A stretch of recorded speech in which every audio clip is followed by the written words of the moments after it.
Oi pessoal, aqui é o Newton da CPA. Nós estamos dando sequência à série de vídeos sobre a reforma tributária e mais especificamente agora estamos falando daquela tal comissão mista que deve ser formada entre a Câmara e o Senado para proceder à consolidação das duas propostas de emenda constitucional que nós temos lá. A PEC 110 está no Senado, como nós sabemos, e a PEC 45 está na Câmara dos Deputados. Muito bem, então eles resolveram fazer uma comissão mista, 15 senadores, 15 deputados, um presidente e um relator, e essa comissão, no prazo de 90 dias, vai até o final de março de 2020, por exemplo, a ideia é dos dois textos fazer um só. Bom, nós estamos conversando sobre alguns detalhes de um e de outro e estamos verificando que as diferenças são grandes, né? Embora seja proposta de emenda constitucional que trata do mesmo tema, reforma tributária, impostos, tributos, mas os caminhos são completamente diferentes em determinados pontos. E é isso que nós estamos verificando. Já fizemos a primeira etapa, depois fizemos a segunda etapa e agora nós vamos falar sobre a terceira etapa da consolidação, que seria a determinação da alíquota do IBS, isto é, o Imposto sobre Bens e Serviços. Né? Como nós sabemos, as duas PECs, né, proposta de emenda constitucional, ambas propõem a criação do IBS, Imposto sobre Bens e Serviços, que é aquele famoso IVA brasileiro. Muito bem, então neste vídeo nós vamos discutir algumas regras a respeito da determinação da alíquota do IBS que estão na PEC 110 e que estão na PEC 45. E claro, vamos começar pela PEC 110, que é aquela que está no Senado Federal. Muito bem, qual é a previsão da PEC 110 a respeito de determinar a alíquota do IBS? Bom, segundo está dito lá, existirá uma lei complementar, claro, né? Depois que a PEC for devidamente aprovada, quando ela vir lá a lei, etc. Tal, deverá existir uma lei complementar que vai fixar as alíquotas do imposto e uma alíquota padrão, né? Fala-se, não é nada, mas fala-se numa alíquota talvez de 25%, sei lá. Muito bem, então nós temos, pela PEC 110, nós teríamos uma alíquota padrão que viria de uma lei complementar. Depois, na sequência, a PEC 110 diz que poderão ser fixadas alíquotas diferenciadas em relação ao padrão para determinados bens ou serviços. Vamos imaginar que a alíquota seja de 25%. Ora, mas segundo a PEC 110 não é uniforme. Então, poderá haver, em relação a esse padrão, alíquotas diferenciadas. Então, você pode ter um produto, um serviço, que não é 25, mas 23. Outro que não é 25, mas é 28. Né? Então, poderá, a PEC, ela vai autorizar que hajam alíquotas diferenciadas.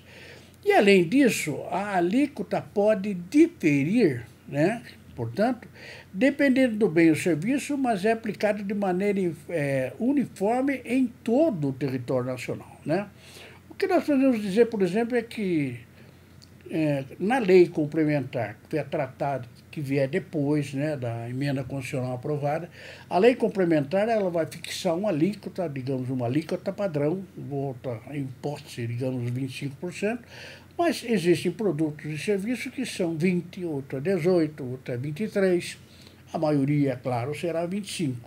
Mas então haverá diferenças, haverá várias alíquotas. Só que é o seguinte, essa alíquota que for determinada, 23 ou 21 ou 25, ela será aplicada de maneira uniforme em todo o território nacional. Né?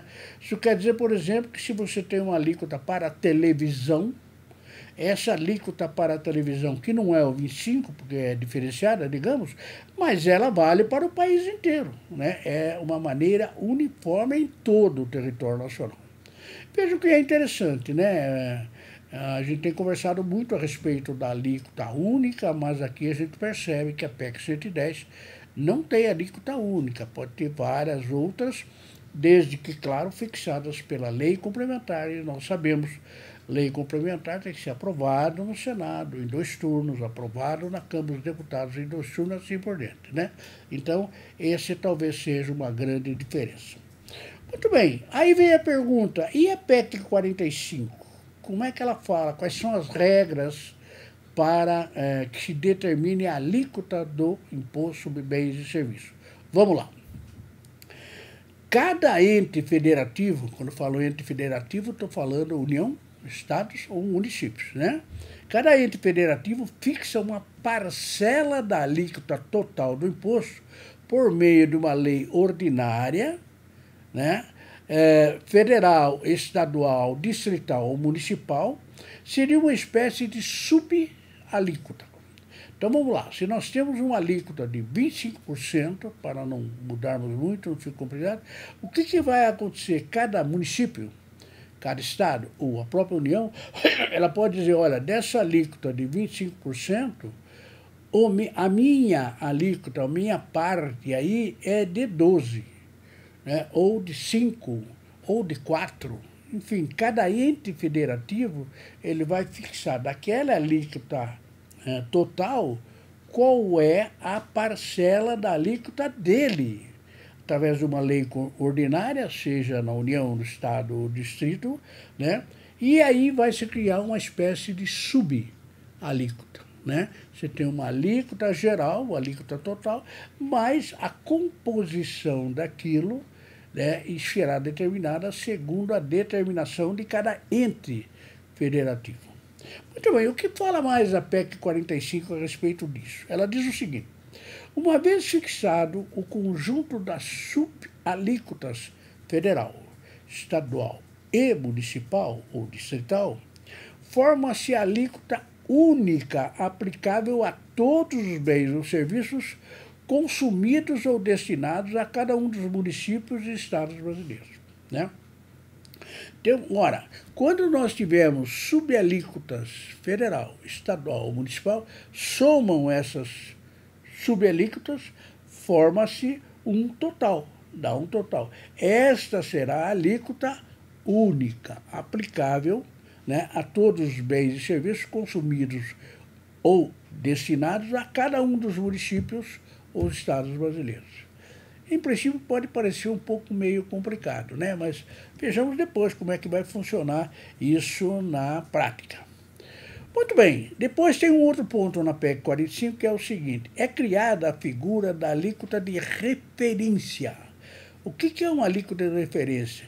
É aquela que, aplicada sob a base de cálculo do IBS, né, substitui a arrecadação de todos os tributos federais, IPI, PIS e COFINS, e também o ICMS e o ISS, não considerando aqui o imposto seletivo. Ora, então, essa alíquota de referência será aquela que permite uma cobrança tributária que seria a soma de todos os tributos que forem consolidados no IBS pela emenda constitucional número 45. Então, você vai ter uma subalíquota federal, uma tal, então nós temos uma alíquota de referência. Qual é a alíquota de referência? É aquela, né, como diz aqui, que soma na base de cálculo o IPI, o PIS, a COFINS, o ICMS e o ISS. Somando tudo isso, nós temos uma alíquota de referência, que é uma figura que está prevista na PEC 45. Muito depois, assim conclui a PEC 45 dizendo o seguinte, assim, todos os bens e todos os serviços destinados a determinado município, são 5.700 municípios no país, ou a todos os estados, né, 26 mais o Distrito Federal, né, são taxados a uma mesma alíquota. Mas a tributação não é uniforme em todo o território nacional, né, pois cada município pode fixar a sua alíquota. Vejam, gente, que aqui tem um mecanismo, isso está exposto na proposta de emenda constitucional no 45, está dito lá como é que isso vai funcionar. É um pouco complicado, eu acredito, porque pela exposição e pela justificativa que foi feita em relação à PEC 45, você não consegue perceber muito, né? A impressão que se tem que é o seguinte, pelo que ele diz aqui no final, todos os bens, os serviços destinados a um município, Sorocaba, por exemplo, eles serão taxados a uma mesma alíquota. Mas a tributação não é uniforme em todo o território nacional, né? Pois cada município pode fixar a sua alíquota. Então, por exemplo, vamos falar de uma mercadoria, de um serviço aí, tal, né, no bem. Vamos dizer que a alíquota de referência aí seja de 25%. E naquele componente de 25% tem uma parte que é da União, uma parte que é dos estados e outra parte que é do município, né? Então, o somatório dessas três subalíquotas, né, chega na alíquota de referência, que no caso é 25%. Então, você imaginar um produto ou um serviço que está sendo vendido aqui dentro de Sorocaba, de sorocabano para sorocabano, ou está sendo vendido de fora de Itu, de São Roque, de São Paulo para aqui, a alíquota é a mesma. Por quê? Nós podemos esquecer que a PEC 45, ela adota o princípio do destino. Então, a tributação é sempre no local do consumo. Então, se uma empresa sorocabana vender para um cidadão sorocabano qualquer mercadoria, vai cobrar aquela alíquota de referência, né, que tem a composição da União dos Estados e do próprio município. Agora, se alguém de fora de uma outra cidade, Ribeirão Preto, por exemplo, estiver vendendo a mesma mercadoria ou o mesmo serviço para Sorocaba, ora, qual é a alíquota de referência em Sorocaba? É 25%. Então, o imposto será cobrado naquele produto, naquele bem ou serviço, será exatamente 25%. Agora, claro que a distribuição desses 25%, ela será de acordo com cada município, ou de acordo com cada estado, ou de acordo com a União, né? Então, basicamente, essa é a ideia. Trabalhando sempre a hipótese do princípio do destino, a tributação vai se dar sempre no local do consumo, seja do bem ou do serviço, né? Só que tanto todos os municípios como todos os estados terão a liberdade total para fixar para si as alíquotas que acharem mais convenientes. São as tais de subalíquotas que somadas vão compor a tal alíquota de referência. A alíquota de referência, claro, o consumidor, aquele que está comprando aquele produto, comprando aquele serviço, é evidentemente que para ele é uma coisa só. Ele está pagando 25%. É 25%, digamos, claro que a alíquota total seja de 25%, ele vai pagar 25%. Para ele, tanto importa que uma parte do 25% vai para Sorocaba, outra parte para o estado de São Paulo, outra parte para a União, para o consumidor tanto faz, mas para os entes federativos, cada um deles, cara, o interesse deles é isso. A parte deles tem que estar reservada, né, naquela tributação. Bom, basicamente é isso, né? Então, recapitulando, nós temos a PEC 110, que exige uma lei complementar, né, que vai fixar as alíquotas, né, e vai haver uma alíquota padrão que poderá, a tributação poderia variar em torno da alíquota padrão. É 25%, poderá ser 23%, 21%, como poderá ser 27% ou 28%, mas é em torno disso. É claro que a maioria dos contribuintes vai pela alíquota padrão, sem dúvida nenhuma. Isso na PEC 110. Na PEC 45 já é um pouco diferente, porque aí tem um jogo aí de alíquota total, né, e subalíquotas, e depois tem a alíquota de referência, e nessa alíquota de referência haverá a participação da União, dos estados e do Distrito Federal. Muito bem, essas duas regras que contam das duas PECs é que serão, evidentemente, analisadas pela comissão mista, 15 deputados, 15 senadores, um presidente e um relator, e no final, daqui a 3 meses, final de março, eles vão dizer, não, é melhor isso ou é melhor aquilo.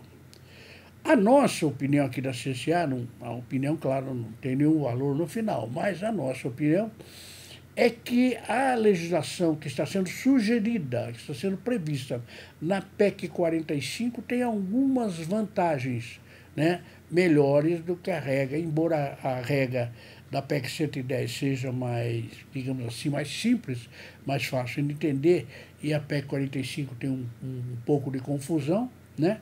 Mas o que me parece é que a PEC 45 ela oferece uma liberdade maior para os entes federativos para que fique a sua parcela em relação ao imposto que está sendo arrecadado.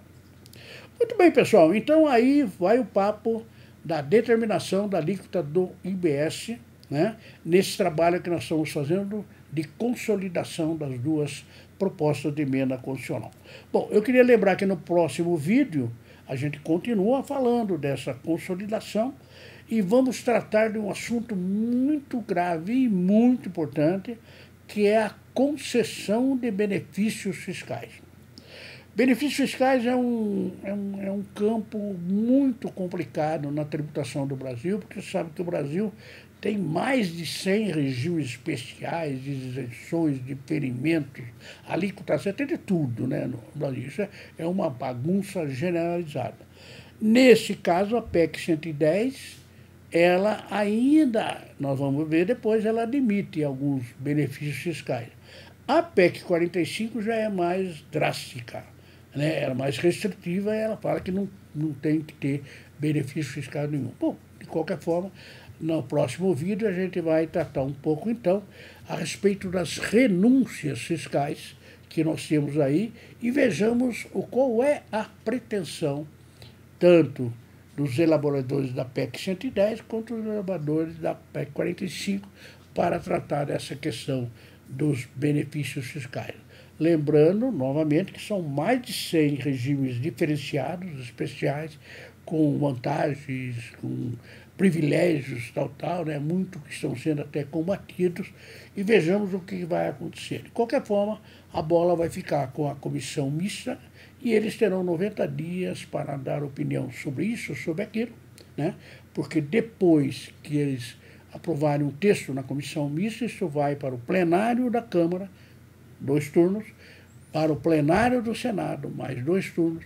Se for tudo aprovado, espera-se que até 30 de junho, que é o final do primeiro semestre de 2020, tudo esteja concluído e seja possível, né, a promulgação da emenda constitucional que sobrevier aí da conjugação entre a PEC 110 e a PEC número 45. Espero vocês no próximo vídeo, então, para tratar da concessão de benefícios fiscais. Muito obrigado.